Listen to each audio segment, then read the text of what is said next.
The rarest resource in the modern world is not money, not opportunity, not even talent. It is focus, the ability to pour every ounce of your attention into a single task until hours disappear without you noticing. That state is the gateway to mastery, the doorway where time bends and results compound. Most will never enter it because they live in a haze of distraction, constantly pulled by noise, by screens, by cravings for novelty. To master the art of flow is to take control of your attention, to weaponize your mind in a way most people cannot fathom. Without it, every effort is diluted.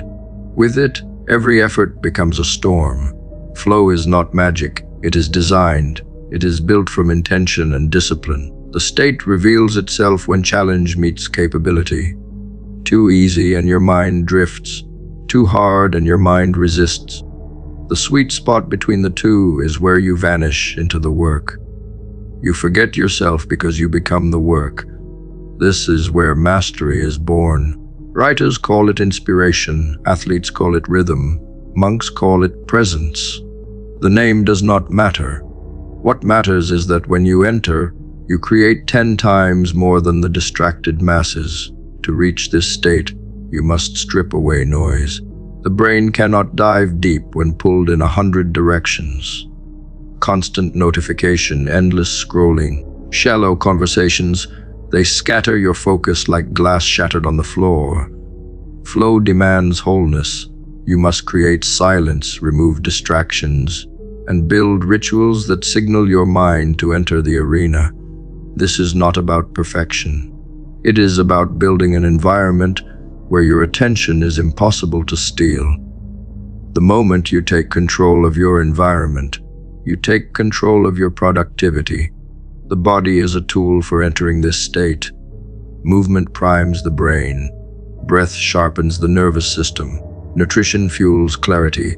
If you neglect the body, the mind cannot carry the load. Flow is not just mental, it is physical. The man who treats his body as a weapon enters flow faster because his system is optimized for focus. The sluggish cannot vanish into the work because their body is screaming for survival. Take care of your body, and the mind will follow. Emotions are the greatest enemy of flow. Fear, doubt, anxiety, even excitement. They pull you out of the present. Flow thrives in neutrality. It is neither joy nor pain, it is immersion. You do not think about success, you do not fear failure, you simply do. The ego disappears, leaving only execution. When you master your emotions, you master the doorway into flow. Without that mastery, you remain chained to the highs and lows of your mood, never stepping into the silence where true work is done. Consistency creates the conditions. Flow cannot be commanded on demand if you are erratic. The mind thrives on rhythm. The more consistently you sit at the same time, in the same place, to execute the same task, the easier it is for the brain to slip into immersion. Rituals matter. They are the switch that turns chaos into clarity. Over time, the ritual becomes identity, and the identity makes flow second nature. While others struggle to start, you are already deep inside, building while they hesitate. Flow does not reward the shallow, it rewards depth. You cannot skim through tasks chasing novelty and expect to find it. You must commit to immersion in one pursuit. That immersion compounds into skill, into mastery, into results so great they look supernatural to outsiders. What they call talent is usually years of flow stacked into expertise. What they call genius is simply time in the state others were too distracted to enter. This is the hidden advantage of those who rule their craft. The danger is distraction disguised as productivity. You may feel busy, but business is the enemy of depth. Flow is not multitasking, it is singularity.